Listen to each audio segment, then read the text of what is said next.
Hello everyone and welcome for the centrifugal pump theory lecture. So today we'll discuss about the basic theory. We have started new model, that is a pump. In pump, basically there are two designs which we have to uh, study, that is centrifugal pump and gear pump. So basic classification of the pump, which we know, that is a rotodynamic, positive displacement, and special type. In a rotodynamic, that is a non-positive displacement pump, there are three types: centrifugal pump, axial pump, mixed pump. In positive displacement, there are two types: a reciprocating pump and rotary pump. In a reciprocating pump, again there are four types, that is a piston pump, plunges pump, bracket pump, and diaphragm pump. In a rotary pump, there are four types, that is a gear pump, vane pump, screw pump, and low pump. In a special type, there are two types, jet pump and air lift pump. So in a pump design, we are going to design one rotodynamic pump and one positive displacement pump. Okay, so let's start with the centrifugal pump. So centrifugal pump, which is a mechanical device which converts, just a minute.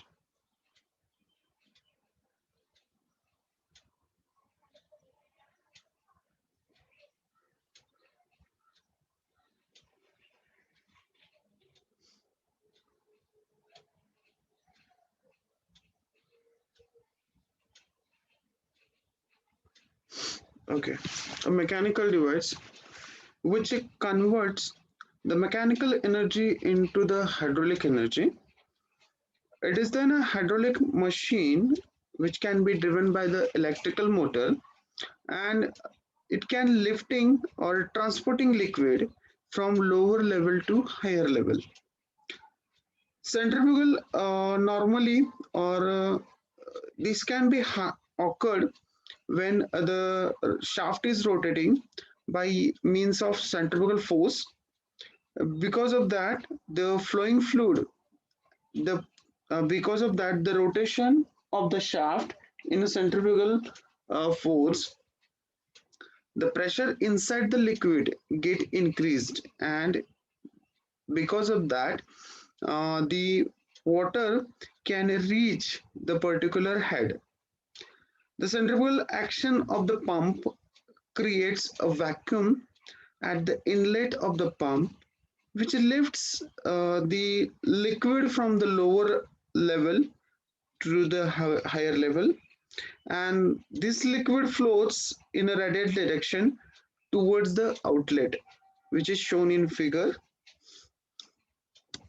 The basic function of the pump is to lift a quantity of liquid from lower level to higher level, then transfer liquid from one place to another place. In order to the carry out some other functions which provides the energy, lifting the liquid to required highest height against the force of gravity to overcome the fluid resistance to flow the liquid through the pipe or pump itself. So these are the basic functions which can be carried out by the pump. So as we discuss how pump works, fluid enters inside the impeller, which you can see in a previous image, uh, in an axial direction, that is called as I.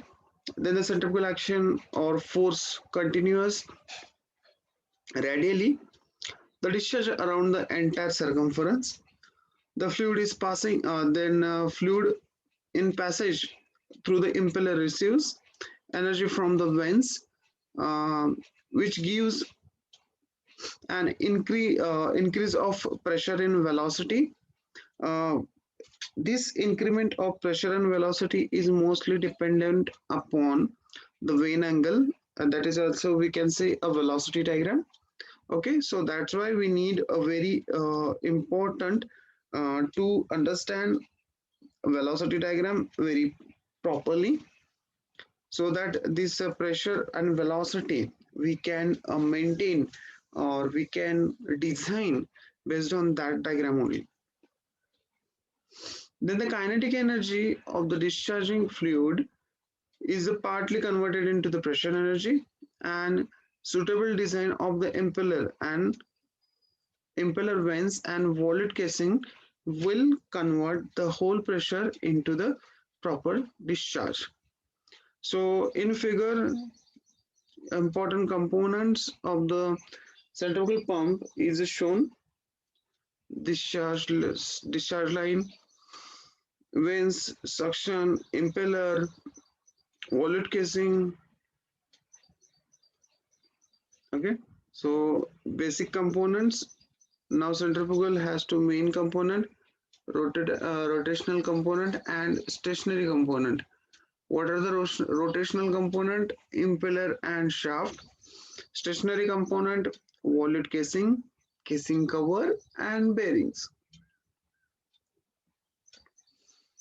So here the basic or additional things has been shown as for whatever the important components of the centrifugal pump. Uh, First one is a stuffing box. We will explain what is the use of that. Second one is a packaging to prevent the leakage. C shaft, D shaft sleeve, then vanes, casings, eye of impeller from which the water enters, then impeller which can convert water from center to, or you can say give a direction and adding the centrifugal force velocity inside the water or develop that velocity. Then casing wear rings, impeller again they're shown, and the discharge nozzle. Okay, so these are very important components of the centrifugal pump.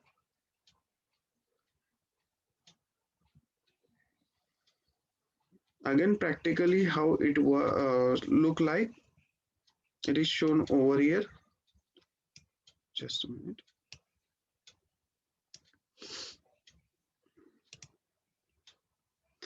Okay.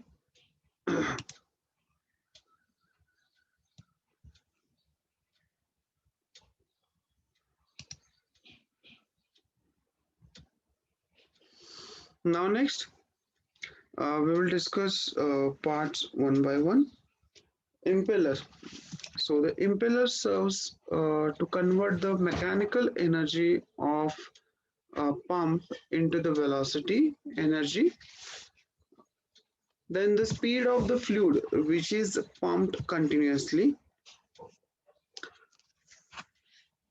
so that the liquid on the suction side can be continuously filled the empty caused by the displacement of the fluid that entered previously. So impeller is very important because the impeller is the wheel or a rotating rotor having a series of backward curves vanes, or we can say blades. The impeller is mounted on the shaft, which is usually coupled with the motor, and the motor provides the required input energy to the rotor of the impeller. Vane of the impeller. Vane is the blade of the impeller as a place of passage of the fluid in the impeller. So impeller has and then second important say segment of the impeller, that is eye of impeller. Eye of impeller is the entrance side of the suction direction of the impeller. Now impellers of the pump are normally classified based on the number of points that the liquid can be entered into the in the enter the impeller, and also the amount of webbing between the impeller blades. So the impellers can be either single section or double section. In single section, impeller allows liquid to enter from the center of the blade from only in one direction. In a double suction impeller, which allows the liquid to enter center of the impeller blade from both sides simultaneously, giving twice the discharge at the given head. So here you can see a closed type impeller and open type of impeller. So again, the proper schematic diagrams has been shown here.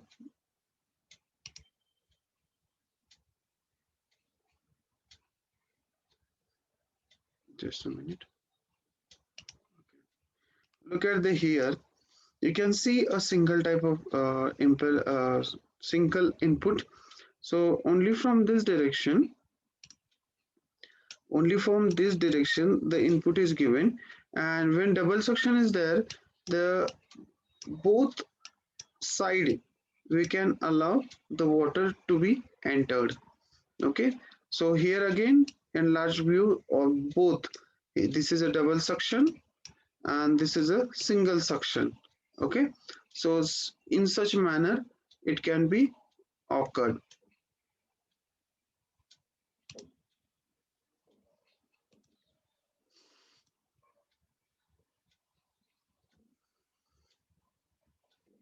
Now while designing the impellers, there are three segments, or you can say three basic types, that is a open, semi-open and enclosed. The open type impeller consists of only of the blades attached to the hub, which is previously we have seen. In semi-open impeller, which is the constructed with the circular plate attached to one side of the blade, that is called as a wave. Third one, it is an enclosed impeller, has a circular plates attached in both sides of the blades, are also referred to as a shrouded impellers.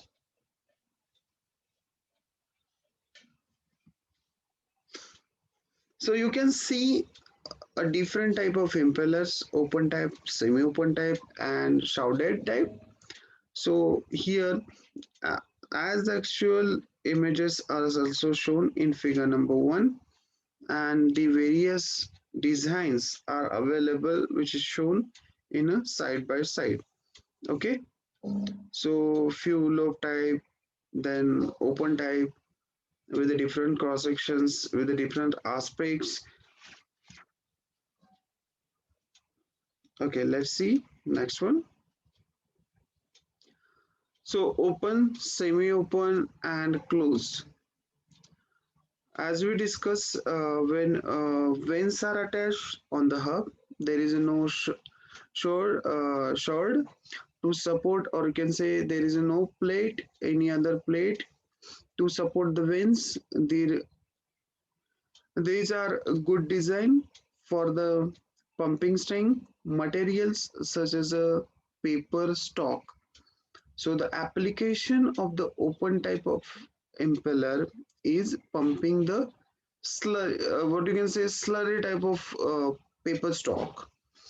The pump efficiency is maintained by setting the close clearance between the impeller vanes and the wallet casing, or you can say wallet plates. Okay, and since there is a no shroud uh, to strengthen the veins, there is a use of often limited to small inexpensive pumps.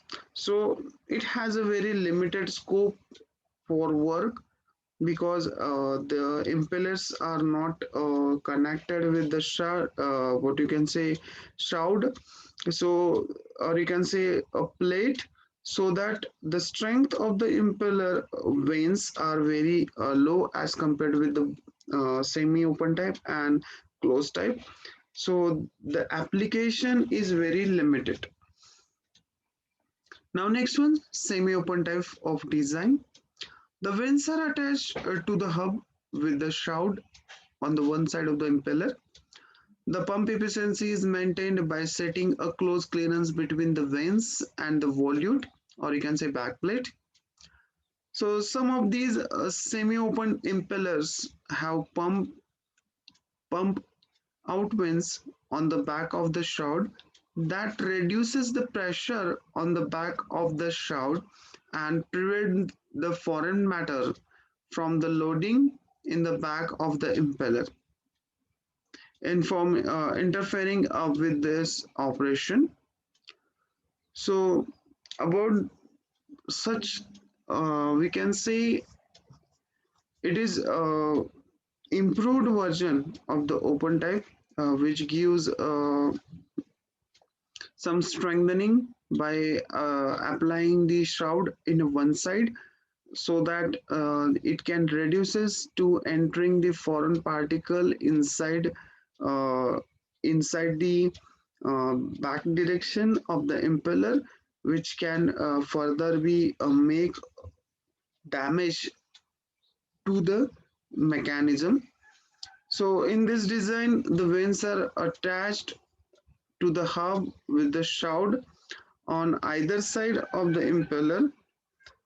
This design maintaining the pump efficiency by use of close clearance and the wear rings. Next one, closed type of impeller. The closed type impeller are the sensitive to the clogging with the solids, so their use is limited to the pump of the responsible reason that is a that clogging is occurred, and because of the cleaning purpose, or you can say clearance purpose, the application is very limited. The oil refining are used a closed impeller because of the problem of the maintaining a close tolerance between the semi-open impeller and the pump volute. So the explosive products where it ignited, and because of that, if the impeller comes into the contact with the volute, there is a possibility of making a spark, or you can say a friction, and which generates the heat energy, and this is a very difficult to handle some explosive products. So that's why, to avoid that problems, or you can say to particularly that for that application, we are using these closed type of impellers. So normally for pumping the water, we are using closed type of impeller. Next component is a diffuser. So the diffuser plays an important role, while we can say when water is enter inside the uh, pump casing. So let's see how it works. So in some pumps, diffusers are used. These consist of a floating ring of the stationary guide vanes surrounded with the impeller. The purpose of diffuser is to increase the efficiency of centrifugal pump by allowing a more gradual expansion and the less turbulent area of the liquid to reduce in the velocity. The diffuser vanes are designed in a manner that the liquid exists in the impeller will encounter an ever increasing the flow area as it passes through the diffuser. This increases in the flow area causes a reduction in a flow velocity, converting the kinetic energy into the flow pressure. So here you can see a stationary type of vanes and the diffusers, rotating type of diffuser. And here in the second diagram, the it's a 3D look of that. Okay, so the arrangement of the diffuser in such a manner. Next one, a casing. Okay, when we discuss about when we say a casing, the impeller is enclosed in a watertight casing with the delivery pipe on one side and the arrangement on the suction side, which is called as a impeller. So these are the segments of the that casing. So the basic function of casing, firstly, it guides the water from entry to exit of the impeller. Secondly, the casing is so designed that it helps to partly convert the kinetic energy of the liquid into the pressure energy. So these basically the casing has to perform this function. The casing usually has suction and discharge branches arranged at the back so the impeller and the spindle can be removed from the front without breaking the pipe joint. The discharge branch is used on the pump center line so that the pump is not handed. The number of impeller vanes is not fixed, but usually there are 6 to 10 uh, impellers we are using. The volute casing is like a divergent nozzle which is wrapped around the impeller and serves two main functions. First, it enables a velocity energy to convert into the pressure energy, as I discussed previously. The degree of conversion is governed by the degree of divergency. It accommodates the gradual increase in quantity of the fluid that builds a discharge from the circumference of the impeller. From the velocity to be constant, the volute is made so that the cross section of the pipe area increases uniformly from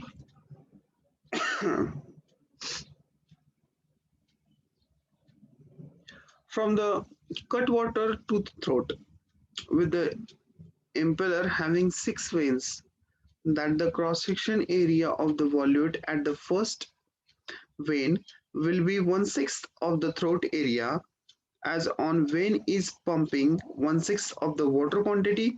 Similarly, one-third of the one-third section, one-third at the second vane, and so on, taking the veins in the turn into the cut water to the throat.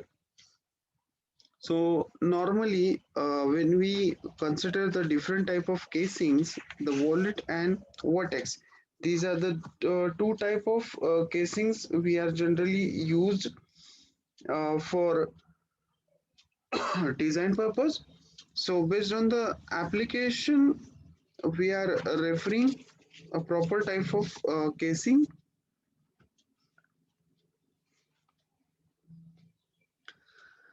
Basically, the number of blades and the number of blades are play an also very important role, because based on the number of blades, you can increase the velocity. So while designing the pump, you need to calculate these number of blades. So again, as we seen previously in impeller side, the volute you can take a single side discharge or a both side discharge. So the pump of this type of called as a double volute pump. In some application, the double volute minimize the radial forces imparted to the shaft and bearing due to the imbalance in the pressure around the impeller. So here the volute casing is shown in a single volute and double volute. Okay, so in a single volute you can directly look at the clearance in between the casing and the impeller. In double the size of impeller get reduced, and this this pressurized water is split into the two segments, which is shown it properly. Now next one is a shaft. Shaft serves to continue the torque from the driving during the operation, and the seal of the impeller, seat of the impeller, and the other rotating parts. The shaft is to transmit the torque, support the impeller and the other rotating parts, minimize the clearance between the rotating and stationary parts. Then, what are the different type of loads involved on the shaft while designing? Are torque, weight of the part, and both the radial and axial hydrodynamic, or you can say hydraulic forces. Next one is a shaft sleeve. The shaft sleeve, which serves to protect the shaft from the erosion, corrosion, and the wear of the stuffing box. The multiple stage pump can be as a leak joint, internal bearing, and their interstage or distance sleeves. So here you can properly see the arrangement. The stuffing box is normally at the end section. We will discuss at the end what is the function of the stuffing box. Then the pump casing, you can see a proper manner. Then the pump impeller wearing rings, which can reduce the uh, wearing of the impeller. Then the pump casing wearing rings, it is also shown over there. Now let's discuss about the that wear rings. A centrifugal pump contains a rotating impeller with a stationary pump casing. To allow the impeller to rotate freely with the pump casing, a small clearance is designed to be maintained between the impeller and the pump casing. To maximize the efficiency of the centrifugal pump, it is necessary to minimize the amount of the liquid leakage through the clearance from the high pressure or discharge side of the pump back to the lower pressure, or you can say suction side. So a wear or erosion will be occur at the point where the impeller and the pump casing nearly come into the contact. This wear is due to erosion caused by the liquid leaking through the tight clearance or the some causes. The wear occurs, the clearances becomes large and the rate of leakage get increased. Eventually, the leakage could come unacceptably large and the maintenance would be required on the pump. Now, to minimize the cost of pump maintenance, many centrifugal pumps are designed with the wear rings, which are replaceable rings that attach to the impeller or the pump casing to allow a small run clearance between the impeller and the pump casing without causing the wear of the actual impeller or pump casing material. These wear rings are designed to be replaced periodically during the life of pump and prevent the most cost replacement of the impeller or the casing. Next one is a stuffing box. So in almost all centrifugal pumps, the rotating shaft that drives the impeller penetrates the pressure boundary of the pump casing. It is important that the pump is designed properly to control the amount of liquid that leaks among the shaft at the point that the shaft penetrates the pump casing. Then second, the factor considering when the choosing a method includes the pressure and the temperature of the pump being pumped, the size of the pump, and the chemical and physical characteristics of the pump, chemical and physical characteristic of the fluid being pumped. One of the simplest type of pump seal, shaft seal, is a stuffing box. which is a cylindrical space in the pump casing surrounded with the shaft. The rings of the packing material are placed in this space to form a seal to control the rate of leakage along the shaft.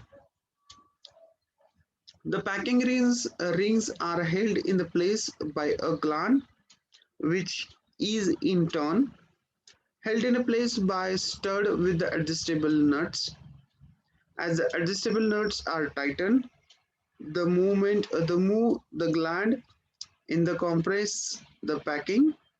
This axial compression causes the packing to expand radially, forming a tight seal between the rotating shaft and the inside of the wall of the stuffing box. At the high speed of the rotation of the shaft generates a significant amount of the heat as it rubs against the packaging ring. If no lubrication or cooling are provided to the packaging, the temperature of the packaging increases to the point where the damage occurs to the packaging, the pump shaft, and the possibly nearby the pump bearing. The stuffing box are normally designed to allow a small amount of controlled leakage along the shaft to prevent the lubrication and the cooling of the packaging. The leakage rate can be adjusted by tightening and loosening the packaging gland. So here you can see properly. So shaft, stuffing box, then so there are few arrangement of the packaging from which you can properly tighten or loosen, and the minor flow of the liquid will be passed on so that the cooling purpose of the stuffing box should be done. Next one is a mechanical seal. It is a very important point while in a design, or you can say in a Viva, this question are asked. So the mechanical seals we will discuss. You can look at them different type of seal which is shown, that is seal plate, fixed seal, a rotating seal, a rubber seal, then rotational seal, a rotating seal with a carbon element. So first one is a lantern ring. It is not always possible to use a standard stuffing box to seal the shaft of the centrifugal pump. The pump suction can be under a vacuum so that the outward leakage is impossible, or to the fluid may be too high, too hot to provide adequate cooling of the packaging. In these conditions, they required a modification to the stuffing box. So this modification is going to do with the different method of the adequately cooling the package under this condition is to introducing a lantern ring. A lantern ring is a perforated hollow ring located near the center of the packaging box that receives the relevantly cooling cleaning liquid from either the discharge of the pump or from the external resource. Distributions of the liquid uniformly around the shaft to provide the lubrication and cooling. The fluid enter in the lantern ring can cool the shaft and the packaging, lubricate the packaging, or seal the joint between the shaft and packaging against the leak of the air into the pump. In the event of the pump suction pressure is less than that of the atmosphere. So here you can see a proper manner. Next point is a balancing hole. balancing holes in the impeller. Now, why these holes are generated? The impeller sometimes contains a balancing holes that connect the space around the hub to the suction side of the impeller. The balancing holes have a total cross-section area that is considerably greater than that the cross-section area of the annual space between the wear ring and the hub. The result is a suction pressure on the both sides of the impeller hub, which maintains a hydraulic balance of the axial thrust. Okay, so in this lecture we will discuss that much. In next lecture we will discuss about the classification and how the different type of pumps works. We will discuss in next lecture. So thank you for joining this lecture. uh, if you have any doubt or any query, you can feel free to contact me. This is a basic theory related to function of centrifugal pump, classification, then use of impeller, vanes, then how we can prevent the leakages inside the centrifugal pump by using stuffing box, lantern ring. Okay, in next lecture we will discuss the classification. Okay, thank you very much.